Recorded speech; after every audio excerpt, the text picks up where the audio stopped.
What's up, guys? Welcome to Daily Dose of Reddit. This is your host, Zach, and today's subreddit is r/ProRevenge. Alright, okay, so this story is really long, and it's called Long: How We Destroyed Our Teacher and Principal. Apologies in advance if some details are blurry, as this happened almost 14 years ago. Also, this is going to be a long one, so bear with me. I swear the result is worth it, at least it is to me. The beginning. It all started when I, male 25, was 12 years old. My grade 7 teacher, male 46 at the time, was infamous for being intimidating and, in my opinion, abusive to his students. He was the disciplinarian of the school. He was in charge of keeping track of detentions and announcing who will be sitting every Friday during assembly. We suspected at that time that the reason why he never got fired was either because his students were too scared to report him,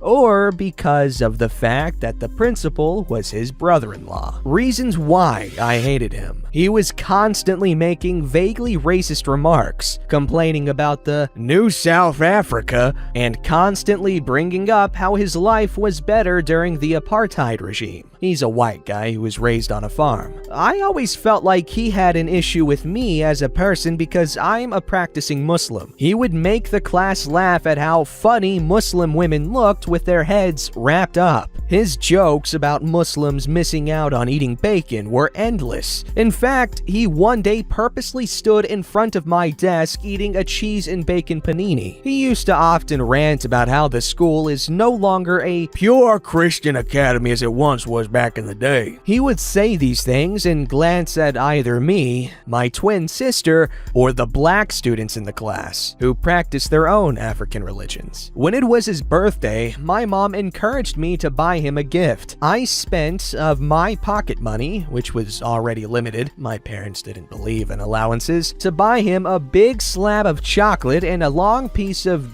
Drewers, a dried sausage. Throughout the day, he would get gifts from students in his class and others. He would get up from his desk to greet them and thank them, and then shake their hand. I remember noticing this because I always found it weird when students shook hands with teachers because of how small our hands were compared to theirs. However, when I gave him my gift, all he did was look at me for like a second, look away, and nod his head slightly. I remember being thankful for not offering my hand out for him to shake because I thought he might have ignored it in front of the entire class. To say I felt like crap is an understatement. The experience that made me hate him the most happened just before we wrote second or third term exams. I was walking with my friend David, fake name, back from the tuck stop during the interval. We took a shortcut between the English and Afrikaans kindergarten classes and saw a group of boys huddled together. One of them walked towards us, and I saw that he had one of those camping multi-tools with the folding knife out, and instantly got a fright. He told us, "Give me your money before I cut your neck," and then started laughing and walked back to his friends. It was clearly a joke, but David looked close to tears, and I had a very bad fright because of what he had done. I told the guy, fake name Xander, that he's not allowed to have knives at school and that I'm going to tell my teacher. We walked straight to our teacher, and when we spoke to him, David burst into tears. We told him what happened, and David was sobbing when he said he felt like he was going to die. Our teacher barely looked up from his computer while we were speaking, and when he asked for the guy's name, we told him the name, and he said he will deal with it and for us to go out for interval again. I went home and told my mom, who I felt didn't fully believe me at the time. The next day, we saw Xander basically making fun of him for getting into trouble with our teacher and likely getting expelled at worst or sitting a Saturday detention at best. He laughed back at us and said our teacher just came to his class, asked to speak to him, and told him to never bring it to school again. No detention, no suspension. Basically nothing. He still had the knife on him for the rest of the day before. We were so upset that we went back to our teacher, and I told him that Xander said he didn't get in trouble for having the knife. He gave me the ugliest look as if I was bothering him, and coldly said to me that maybe I should fix my late coming problem before I try to get other people in trouble. I would come late 4 or 5 times a month because my mom's car battery terminals were broken, so the battery would run flat and she couldn't afford to have it fixed. She had to put the neighbor's battery in her car, start it, and then idle it while she took that battery out and put her own battery back in to charge up. My mom taught me the value of always having a number 10 spanner in your car. I felt betrayed by my teacher, the person who was supposed to make us feel safe while we were away from home. When I spoke to my friends about it, they told me that Xander was actually the principal's son, meaning he was the teacher's nephew. I decided to take the opportunity to speak to my friends about getting evidence that our teacher is treating students unfairly. 3 of my 4 close friends had camera phones. I sat in the far left corner, my one friend sat in the opposite corner by the door, our other friend sat in the middle, and the last friend was right at the back of the class by the window on the left. One thing about our teacher, he did not give a flip-a-dee-doo-dah about where we sat as long as we answered him when he did roll call, and didn't bother anyone when we swapped seats. We came to an agreement that whenever our teacher would sound like he was going to say something vaguely racist or Islamophobic, we would all discreetly take videos of him. Any private conversation we had with him was voice recorded on our phones. We caught him on camera telling a really racist joke about black people and saying that Hindus must have a lot of problems since they have so many gods. We caught him saying a lot of bad things, but a lot slipped through our fingers because we weren't fast enough. It was extremely difficult to keep our friend group motivated to record him and not tell anyone else about it. It was especially difficult because at the time, I had a hand-me-down Samsung D9000, which was seen as an expensive phone at the time. My mom prohibited me from taking it to school. She instead bought a cheap 79 rupee phone, I'm assuming? Or a $5 phone, it's about right, for us that could only make calls and send SMSs. This was in case she needed to reach us in an emergency. I got caught several times sneaking my camera phone to school. My biggest mess up at school was when my mom phoned me on my Samsung and I answered it. Big oof, but I was a dumbass. After I think a month, we decided that we couldn't let it go any further. One of our friends was a black guy named Tatenda, a fake name. Tatenda was a problem child. His mom died when he was 4 and his dad was an alcoholic. He was raised mostly by his uncle, who up until today I think was a pimp. He used to act out at school because of undiagnosed ADHD. His dad and uncle didn't believe in learning disabilities and always assumed he was just lazy and badly behaved. Tatenda especially got onto our teacher's nerves because not only was he black, but because he would bring broken calculators from home and take them apart during class. One day, our teacher told him to clear his desk and throw away the bits of plastic and calculator crap. He ignored the teacher. The teacher then started screaming at him, and Tatenda did the only logical thing a 13-year-old would do in such a situation. He mockingly put 2 pencils into his ears. Our teacher lost his crap, grabbed Tatenda and threw him against the door. The narrow window pane cracked and Tatenda's head was bleeding. He told us he was fine during interval afterwards, and we put money together to buy him a Sprite. I almost cried when my friend who sat way behind me said he got the whole thing on camera. We didn't even trust that the whole class's testimony would get him into trouble. We decided that enough was enough. The revenge. First, we showed the video to Tatenda's uncle, who showed it to his father. Then I showed my mom all the other videos and recordings. She lost her mind. One of my friends sent all of it to his older sister, who had a Facebook account, and she posted it there and tagged the school and as many parents as she knew. It blew up. Parents and people from around the province phoned the school demanding answers as to what is going to happen to our teacher. He was immediately suspended. There were rumors circulating that he had gone into hiding because Tatenda's uncle and his friends were looking to kill him. I even met Tatenda's dad for the first time in the weeks after the whole thing exploded. He liked to joke that his dad sobered up especially for this. The principal pulled Xander out of the school. We never saw him again. My mom told me an investigation was launched against the school because of the improper handling of bullying complaints. If I remember correctly,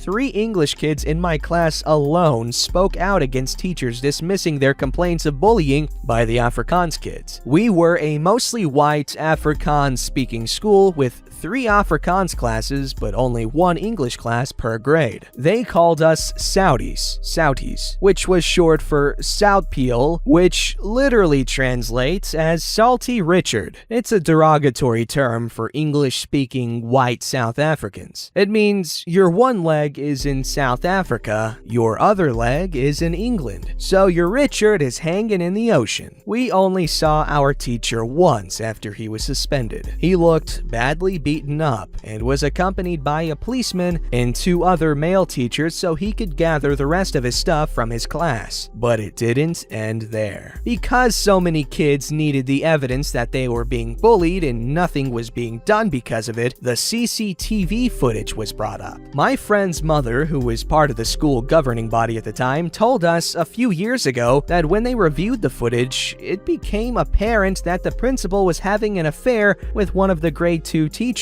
He could be seen grabbing her ass at the furthest point away from the camera. They slipped up a few times and kissed in clear view of the camera, but I guess once you're surrounded by cameras every day at work, you forget that they're there. It was very apparent that sometimes they thought they couldn't be seen. My friend's sister, basically my aunt, sells Tupperware, and one of her regular customers and close friends is the principal's ex-wife. Not only did she leave him, but they were not married in community of property due to a prenup agreement. The house they lived in was in her name since before the marriage, so she effectively made him homeless because none of his family wanted to take him in. He ran into severe debt from staying in guest houses and burned many bridges from overstaying his welcome at friends. As for my teacher, his reputation was destination flippity-doo-dah. He served jail time, don't know how long, and eventually left the country because it seemed everyone knew his face from the media attention he received. The reason why I made this post, I was never going to tell this story on Reddit, as I've told it over and over through the years since primary school. But I felt that I had to because of what I experienced at the beginning of this year. My family is part of a non-profit organization that has feeding schemes all over the country. The last Friday feed of February, I'm standing security as I usually do since we're few volunteers and there's many homeless people and most are on drugs and can get violent. I'm walking down the line to make sure there are no fights or anything that could start a riot. And I see a familiar face. My old principal is standing in the line waiting for a bowl of stew and bread with absolutely no idea who's standing beside him. Obviously, he wouldn't have recognized me, but I never forgot his face. I'm not gonna lie,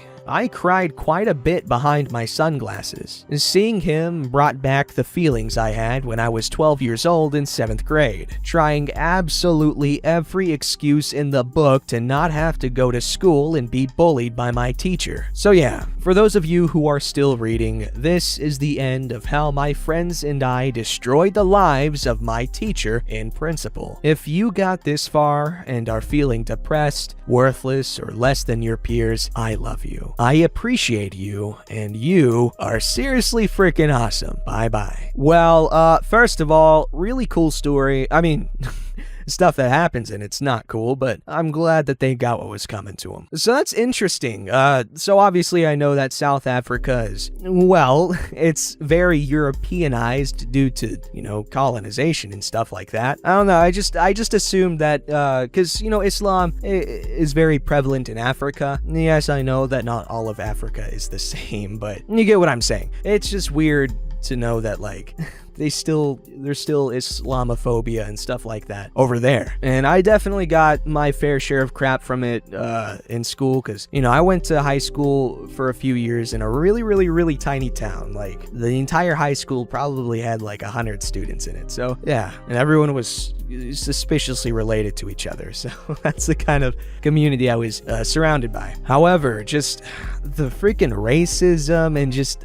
that's not an environment to teach a youth person, anything. It's just how you expect someone to feel comfortable and actually learn when they're in a hostile environment. And that's the sad part. Teachers, be nice. You know I love you, but be nice. Alright, this story's called Road Rage Karen. So this happened a few years ago, but will always remain one of my favorite memories. My older brother had joined the Marines and was stationed 2 hours away in a popular beach town for training. And being that my mom and I love the beach, we traveled every so often to visit him on his weekends off. After a great visit with my brother, we decided to head home. This particular weekend, there was some huge classic car event in the town that brought in people from all over. The result was Sunday bumper-to-bumper traffic on the freeway. My mom and I had left early, but still not early enough to avoid the traffic. My mom likes to leave a bit of room between her and the car in front as an extra bit of stopping cushion. Not enough that a whole car could fit between, but enough.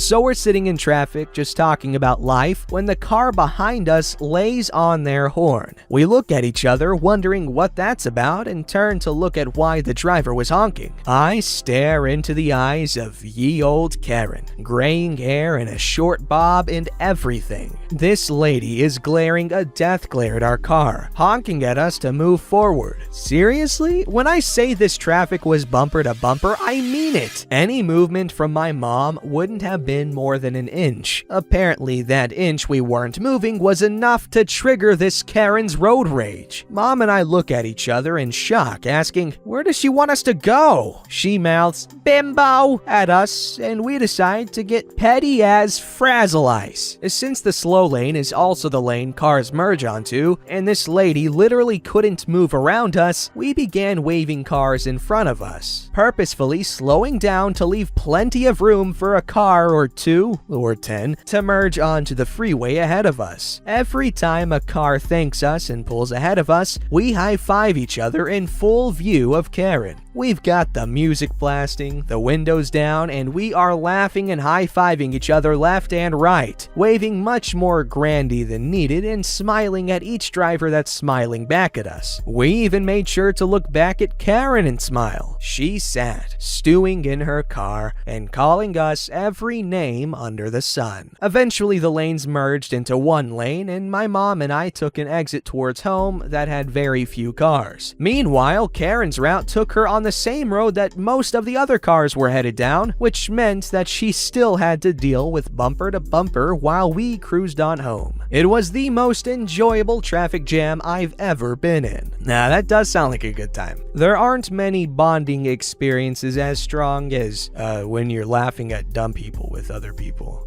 Don't forget to like, subscribe, and hit that bell to never miss an episode.